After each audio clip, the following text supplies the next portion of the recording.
중년이 된 나이. 이제는 부모님마저도 나에게 결혼에 대한 언급을 하지 않는다. 너무 나이가 많아져 포기를 한 듯하다. 나이 30이 되어가던 때까지 나는 결혼에 대한 생각을 하고 있었다. 하지만 언젠가부터 결혼이 무서웠다. 여자가 무서웠다고 할 수 있다. 남편을 공경하는 태도를 보이며 한편으로는 엉덩이를 살랑살랑 흔들고 다니는 새어머니. 겉으로는 내 아버지의 아내이지만 놀랍게도 내 파트너이기도 했다. 환갑이 넘은 나이이지만 지금도 내 여자의 역할을 충실히 하고 있다. 아버지와 침대에 함께 누워 아버지가 잠든 것을 확인하고 나면 속옷 차림으로 내 방으로 와서 만족시켜 달라고 애원하던 새어머니. 늙은 아버지와 명목상 부부로 살아갈 뿐 밤의 남편 역할은 내가 해줄 수밖에 없었다. 젊은 시절부터 몸이 약했던 내 아버지. 장수할 뿐이 아니란 것은 누구나 알 수 있었고 나는 새어머니가 내 아버지의 병수발을 해줄 것을 바랬던 것 같다. 어린 나이에도 그런 것쯤은 알고 있었나 보다.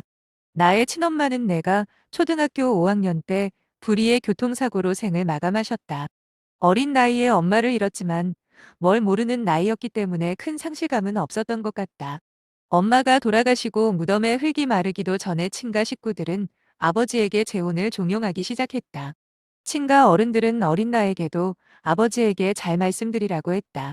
재혼하라는 말을 하라는 것이었다. 아버지는 약한 체력으로 회사에서 중역의 역할을 하고 있었기 때문에 나는 모든 것을 혼자 해결해야 했다. 학교를 다니며 공부와 집안 살림을 병행해야 했다. 내가 집안일을 하지 않으면 일에 지친 아버지가 해야 했기 때문이었다.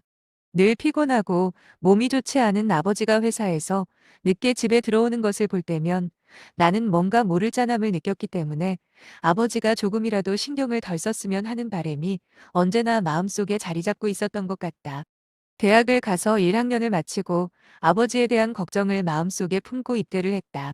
내가 새어머니를 처음 보게 된 것은 군 생활을 하고 있을 때였다.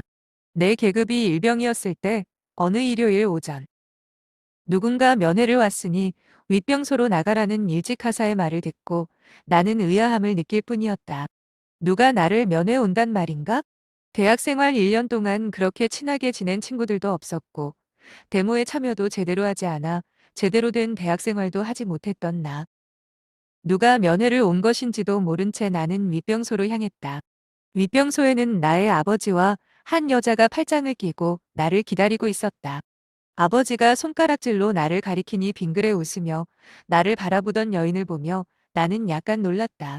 주변에서 그렇게 재혼을 권유해도 눈 하나 깜짝 안 하던 아버지가 어떤 여자와 팔짱을 끼고 있으니 나는 놀랄 수밖에 없었다. 아버지는 외출을 나가자고 하셨고 나는 아버지의 말씀대로 했다.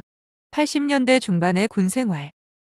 외출증을 끊으러 갔을 때 당직 사관은 군 생활이 즐겁다고 말해야 한다며 나를 단도리 했다.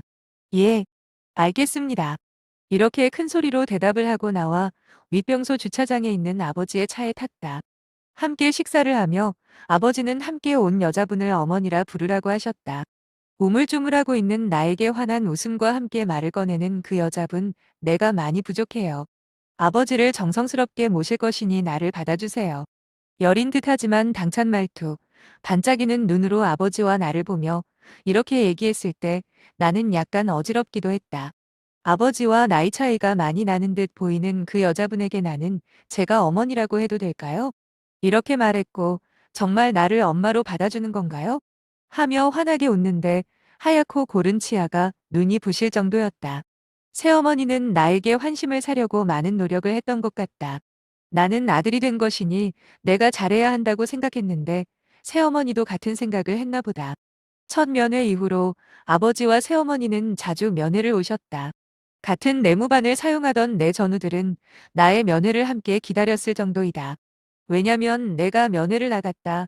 오면 새어머니가 내 손에 들려준 켄터키 치킨을 들고 면회 복귀를 했기 때문에. 제대 후 나는 다시 대학 생활을 시작했다. 날마다 이어지는 데모로 수업은 휴강하기 일쑤였고 나는 학교에 갔다가 휴강이란 사실을 알면 곧바로 집으로 왔다. 대학 동기들은 나를 비겁한 놈이라고 했지만 나는 그런 비난에 연연해 하지 않았다. 데모를 선동하는 선배의 우렁찬 목소리에 놀라 뛰쳐나와 데모의 의미도 제대로 모른 채 데모에 참여한 사람들과 함께 노래 부르고 고함을 치는 것이 나는 탐탁치 않게 여겨졌다. 집에 가서 배를 누르면 새어머니는 항상 나를 웃으며 반겨주셨다. 함께 밥을 먹고 나는 공부를 하고 어머니는 살림을 하셨다. 그러던 중 아버지가 다니던 회사에서 일이 터지는 바람에 아버지께서 직접 해외에 나가 일을 수습해야만 했던 때가 있었다. 아버지는 해외 출장에서 돌아오시고 일주일도 안 돼 또 다시 해외에 나가는 일이 잦았다. 해외여행이 자유롭지 못했던 그때 해외 출장을 자주 간다는 것은 꽤나 높은 위치에 있다는 것을 의미하기도 했다. 어느 날 새어머니는 학교에서 돌아온 나를 여느 때와 다름없이 반갑게 맞아주었다. 아버지는 오늘 또 갑자기 출장을 가셨어.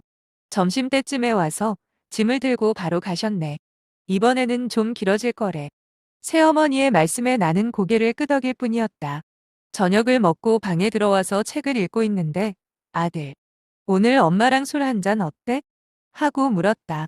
술 드실 줄 아세요? 하고 물으니 수줍은 듯한 미소로 대답을 대신하는 새어머니. 새어머니는 나를 부를 때 이름을 부르기보다는 아들이라는 호칭을 썼다. 나와 애착 관계를 형성하기 위해 일부러 그런 것 같다. 새어머니와 나는 가볍게 술 한잔을 했다. 지금의 소주보다 훨씬 독한 소주였다. 집에는 양주가 몇 병 있었지만 새어머니는 내가 소주를 더 좋아한다는 것을 알고 있었기 때문에 그날 소주 몇 병을 사도 놓은 것 같다. 새어머니는 나에게 학교 생활은 어떤지, 친구들과는 어떻게 지내는지 이것저것 물었고 나는 그에 대한 대답을 하며 술을 마셨다. 새어머니는 술이 약한 분이었다. 소주 3잔을 마시고 얼굴이 많이 붉어지고 목까지 붉어졌다. 혀가 꼬이고 흐트러진 모습을 보이더니 새어머니는 아들 아들 하면서 내 허벅지 위에 손을 올리고 있었다. 나는 가슴이 뛰고 몸에서 야릇한 반응이 오는 것을 느꼈다. 더 이상은 안 되겠다. 생각하고 화장실을 다녀왔다. 그리고 새어머니 옆에 앉아있던 원래의 자리에서 새어머니와 마주보는 자리에 자리를 잡았다. 새어머니는 눈을 가늘게 뜨고 나를 흘겨보며 왜? 엄마가 싫어? 하고 물었다. 아, 아니요. 나는 당황해서 말을 더듬으며 대답했고 새어머니는 내가 앉아있던 자리를 손바닥으로 두드리며 그럼 얼른 다시 여기로 와. 하며 환하게 웃으셨다. 나는 다시 새어머니 옆으로 자리를 옮길 수밖에 없었다. 새어머니는 웃으며 내 술잔에 술을 따라주었고 손은 다시 내 허벅지 위로 올라와 있었다.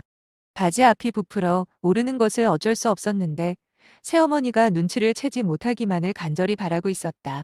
잠시 정막이 흐른 뒤 새어머니는 부풀어 오른 것을 손으로 스치며 나에게 말했다. 아들, 엄마가 여자로 보여? 나는 고개를 좌우로 젓기만 할 뿐 대답을 하지 못했는데 어느새 새어머니는 내 자크를 내리고 말았다. 어찌해야 할지 모르고 있다가 나는 새어머니 손목을 잡고 새어머니 얼굴을 쳐다보며 눈치를 살폈다. 큰 눈을 가늘게 뜨고 나에게 눈웃음을 지어 보이며 고개를 끄덕이는 새어머니. 모든 것을 허락하겠다는 미소를 지어 보이는 것이었다. 나는 새어머니를 들쳐안고 내 방으로 갔다. 밤새도록 환희를 맛보며 새어머니와 시간을 보냈다. 나는 그때가 처음이었다는 얘기를 했을 때 새어머니는 울상이 되어 나를 쳐다보았다. 나는 새어머니에게 괜찮다고 했다. 첫 상대가 당신이기 때문에 더 좋다고 했더니 새어머니는 눈웃음과 윙크로 화답을 했다. 3번 절정에 오른 후 나는 골아떨어져 버렸고 새어머니도 내 옆에서 잠이 들었는데 새벽에 소변이 마려워. 나는 잠이 깼다. 화장실을 다녀와 새어머니 옆에 누웠는데 몸을 돌려 내 품에 안겨드는 그녀. 그리고는 나지막이 말하는 그녀의 말에 또다시 나는 야수가 되고 말았다. 난 아직 허전해. 또 한 번 일을 치르고 그녀는 나에게 물었다. 처음이야? 그렇다는 나의 대답에 새어머니는 울상이 되어버렸고 나는 당신이 내 첫 상대이기 때문에 너무 좋다고 말하자 새어머니는 또 눈웃음으로 화답했다. 아버지와 새어머니는 항상 동침을 했다. 하지만 새어머니는 아버지와 부부관계를 가진 적이 초반에 3번 정도였다고 했다. 그 후로 늘 피로를 달고 사는 아버지에게 어떤 요구도 할 수 없었다고 한다. 아버지가 약한 분이 아니었더라도 80년대 중반의 아내가 남편에게 부부관계를 요구하는 경우는 드물었을 것이다. 새어머니는 내가 본인 위에 올라가 있을 때도 나를 아들이라 불렀다. 도리지를 치며 큰 소리로 아들이라 부르던 새어머니는 언젠가부터 나에게 둘이 있을 때는 자신의 이름을 불러달라고 했다. 그리고 반말을 사용해 달라고 했다. 처음에는 어색했지만 하다 보니 반말이 점점 익숙해져 갔다. 이름을 부르는 것은 너무 힘들었지만 내가 이름을 부르면 해맑게 웃으며 왜요? 저 왜 불렀어요?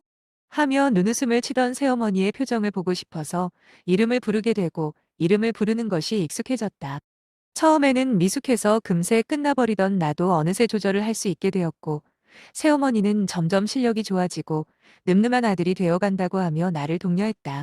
새어머니는 한동안 거의 나와 함께 동침을 했고 아버지가 해외 출장에서 돌아와 국내에 계실 때는 아버지가 잠들었을 때 내 방으로 와서 일을 치르고 다시 안방으로 갔다. 학교가 끝나면 나는 곧바로 집으로 갔고 새어머니와 일을 치른 후 아버지가 퇴근하시면 함께 저녁을 먹었다. 그런 날에도 새어머니는 아버지가 잠든 것을 확인하고 내 방으로 왔다. 평소에는 수수한 차림의 현모양처 같은 새어머니는 너무도 자상한 분인데 여자로서 교태를 부릴 때는 너무도 고혹적이어서 현기증을 일으키게 만들었다. 30년이 지난 지금도 마찬가지이다. 새어머니는 나만을 기다리며 살고 있다. 아버지는 근래 들어 건강이 많이 악화되었다. 퇴직을 한 후로 급격히 몸이 안 좋아졌다. 본인의 생이 얼마 안 남았음을 직감했는지 재산을 새어머니와 나에게 나누어 주셨다. 인생사 공술의 공수거라며 아버지는 당신이 더 힘들어지면 요양원에 주저없이 보내달라고 하신다. 하지만 새어머니는 절대 그럴 수 없다고 하며 아버지의 임종 때까지 함께할 것이라고 하신다. 본인이 평생을 사랑한 남자의 아버지에게 잘하고 싶다는 것이다.